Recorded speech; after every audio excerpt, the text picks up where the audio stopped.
All right, welcome back to the Thursday preview show. We got another good matchup this Thursday.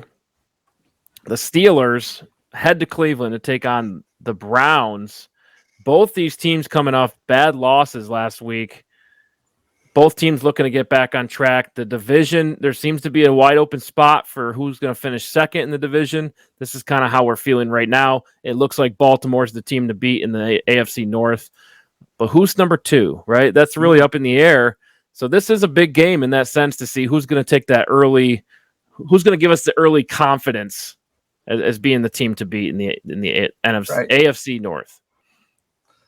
Yeah, I'm not sure there is a set, none of them look good right now, but everybody would assume that coming into the season, people thought more highly of the Bengals. And here we have two teams who could be fighting for second place in the division as of right now during week 3, when after this Thursday game, whoever wins would be in second place. So that's a pretty good place to be for them and makes this game even more valuable to them. Both teams coming off tough losses in week 2, right? The Steelers on offense couldn't get anything done versus New England, had so many opportunities to put the game in their hands and did not. Just said they just couldn't get it done, plain and simple. And the Browns, what could you say? There's not much more epic of a meltdown than what they had. 3 phases of the team. I mean, at the end of the game, really, I don't put so much on the offense as I do on the defense and the special teams for missing that onside kick, but the defense especially. So both of these teams in desperate need of a win right now after the way they looked. So it should be a fun matchup to watch. Divisional games are always competitive. I'm looking forward to this one, even though it's a bit of a stinker versus stinker from week 2. Yes, yeah. And you look at the quarterbacks, right? Mitch Trubisky for the Steelers, Brissett for the Browns. They're kind of middle of the road. They're good backups, right? I think that's the category that Trubisky belongs in. Mm-hmm. So you don't expect a lot of high scoring. You don't expect a game that's going to be high scoring. Both teams have a good defense as well. But also, both teams have good running games, right? You got Najee Harris. We got Nick Chubb for the Browns, who's really been dominating early on this year so far. So I expect this to be kind of a smash mouth game.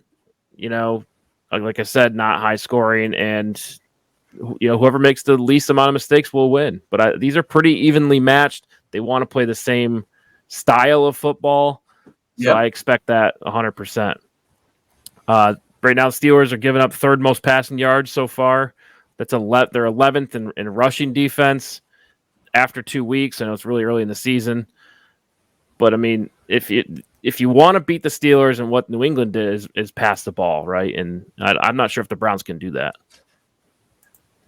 Yeah, but I mean, I think the Browns win in the hands of Nick Chubb, and that's what they've seen, right?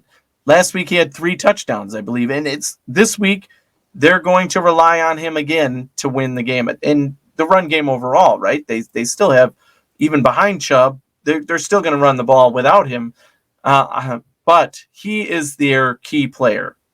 You're playing with a backup quarterback, Jacoby Brissett. You know what he gives you. He's started in this league, and I agree with you that Trubisky and him are about on the same trajectory right now as they're decent backups who have some starting experience and know what they're doing out there. Neither one tends to make a lot of mistakes, I would say, as well. But both are coming off a pretty down day as well. Right. So I think that's the key to the game for me, and why I'm actually picking the Browns to win is on the back of Nick Chubb. I think that he has the capability to take over the game, to keep the momentum going, and the Browns just can't get caught in, what if we start passing? Because yes, you need to have passes in there. You can't throw the ball 9 times, cough, cough, Chicago last week, and expect to win. You got to, mix it up a little bit. But I expect that Nick Chubb is going to have another big game here, and that is what leads the Browns to a victory for me over the Steelers. It's a great point. Right now, after 2 weeks, the Browns are leading the league in rushing yards for obvious reasons. They're giving Nick Chubb a ton of attempts. The difference between these two teams on the offensive side of the ball is I do think the Browns' offensive line is more put together and more cohesive than the Steelers. I think the Steelers have some issues on their offensive line that they got to get figured out. So I expect, if this is going to be a running game like we think it is, I think the Browns will have more success than the Steelers on the rushing or moving the offense and sustaining drives. One thing that killed me about Mr. Trubisky last week was just checking the ball down way too soon, right? And I think that's been in the media a little bit too. That the plan is now they want to take shots down the field, right? But this Browns defense is not. I mean, with Denzel Ward and company, they're good. They're talented on the defensive side. So really, can Trubisky pull that off? And if he stumbles, will we see Kenny Pickett?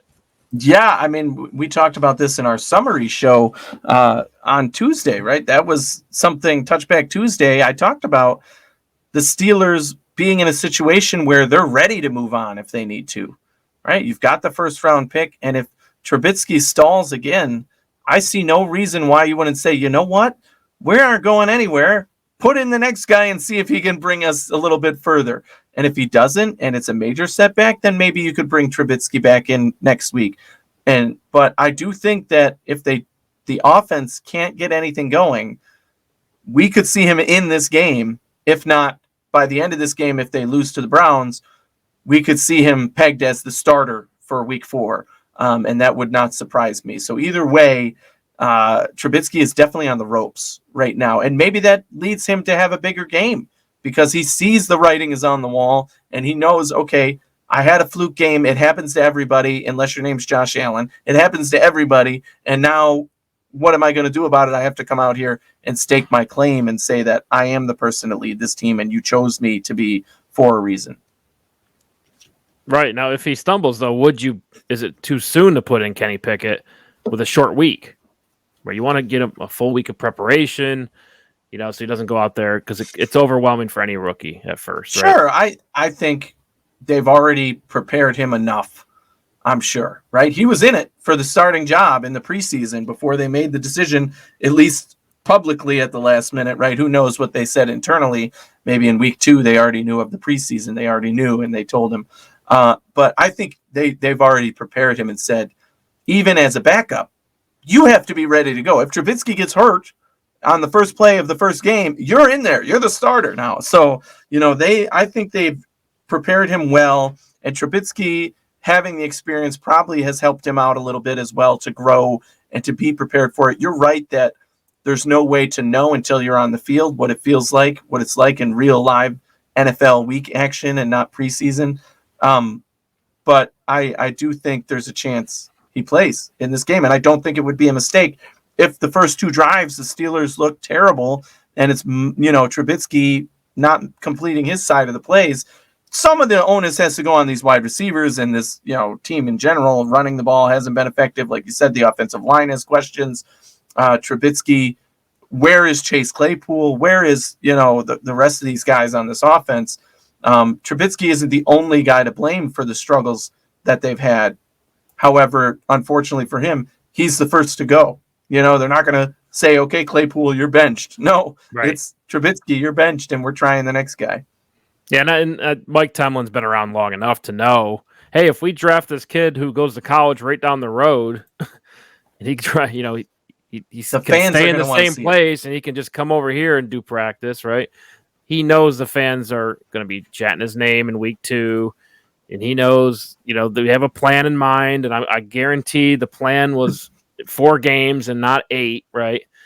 So I don't think we see Kenny Pickett tonight, but next couple games I would fully expect to see him. Yeah, maybe. All right, so let's get into the lines here. We got the Steelers are plus 4.5. Yeah, in Cleveland. Over-unders at 38.5. We'll start there. Who are you taking with the spread first? Yeah, I did say I expect Cleveland to win, and I do think they will win by a touchdown. I think being at home gives them the edge where it won't be a field goal game. Even though this is a divisional matchup, like we said, those are always close and competitive. But I do think being at home and having the momentum and using Nick Chubb is going to allow Cleveland to win by a touchdown. So I'll take Cleveland minus 4.5 on the spread. Yeah, I'm going to go Cleveland as well at home. I like Nick Chubb in Kareem Hunt. I like the offensive line that Cleveland has. I do like the Pittsburgh Steelers defense as well. However, I just don't trust the Pittsburgh Steelers offense at this point. I think they're still trying to feel things out. So I take Cleveland, and I agree. I think it's a touchdown to a 10-point game somewhere in that arena. Over under 38.5. What you got for that? Yeah, I'm definitely taking the under. Right, so both of these teams struggled last week for different reasons. The Cleveland offense scored, like we said, but the Steelers' defense is better than what Cleveland has faced so far, and they've been able to hold their own so far. Pittsburgh, their offense has sputtered. Cleveland's defense is pretty good, even though they did allow that big comeback. They fell asleep. Hopefully they'll be ready and realize that you got to play the game until the clock says 0-0-0. And if they are, which I expect they will be after that devastating loss, more aware of it at least, then I expect this game will be low scoring. Chubb will run out the clock. When he gets his touchdowns, it's going to be close. It's still going to be a close game, and there's going to be a lot of time off the clock. So I think it stays under the 38. I think maybe Cleveland scores 17, 20 points, and Pittsburgh maybe struggles to get 10. Yeah, I agree. It's going to be smash mouth, like we said. Good defense, lots of running, lots of attempts at least. But, if maybe Trubisky starts to sling the ball down the field, if that's effective, I could see it going over 38.5. But I just don't think it's going to happen right now. So I'm going to go under on the 38.5. And we have a couple parlays over here. Player props. We got Trubisky, 202.5 yards passing, 1.5 touchdowns. What do you think about that? Really, it comes down to, do you think Trubisky can connect on some of these down the field passes that I expect to see? Right. I think the yardage is tough. If he plays the whole game, I would definitely take the over for 202 yards. I just think that the nature of the game, you're going to accumulate that much in a matchup like this, even though you're primarily running the ball most of the time. So I'll take the over on the yardage, but I'm going to take the under on the touchdowns. Again, they still want to run the ball first, and even if they are taking over this game, I don't expect him to have 2 or more touchdown passes. So I'll keep him at 1 touchdown passing, and most of it's going to be on the backs of, handing it off to the running backs, letting them do their thing, or himself running it in. So I'll stay under 1.5 touchdowns. Yeah, I agree. I think he gets 1 touchdown, and I'll take the over on yardage. I think there is pressure for him to throw the ball down the field and get that yardage up. So sounds like we're good there. And Nick Chubb, 83.5 on rushing yards. What are you taking? Over? I'm definitely taking the over. I really like Chubb, like I said. And I think if the Browns are smart, they're going to ride Chubb. I know they have Kareem Hunt, and they mix him in there too. But Chubb is the man, right? You can keep him fresh by giving Hunt a few shots at it, but Chubb is the guy you want to have the ball, and when you give him it, you succeed. You saw that last week. You saw that in week 1. The Browns got to stick to what they know works, and that is giving the ball to their star, in Nick Chubb. So 83.5 yards, I'm all the way over on that one. I expect him to get over 100 yards himself and a couple of touchdowns. Agree with that as well. Week 1, he had 141. Week 2, he had 87 yards. So a little low on the line here. Maybe they're expecting the Steelers defense to be good at stopping the run. That could be some of it. But anytime Nick Chubb is listed in the 80s, I would take the over, right? Because I just think the game plan goes through him, right? That's right. He'll get enough attempts. It's just, will he get the yardage? I have all the confidence in Nick Chubb on that one. All right, thanks for tuning in. Enjoy the game, and make sure you tune in with us next week for the Thursday preview show coming at you every Thursday morning. Anthony, what you got? It's going to be a good game no matter what happens here. It might not be one of the most exciting, especially after last Thursday's matchup, but Thursday night football, it's a fun to watch. It's national. It's in the spotlight. One of these teams has to step up.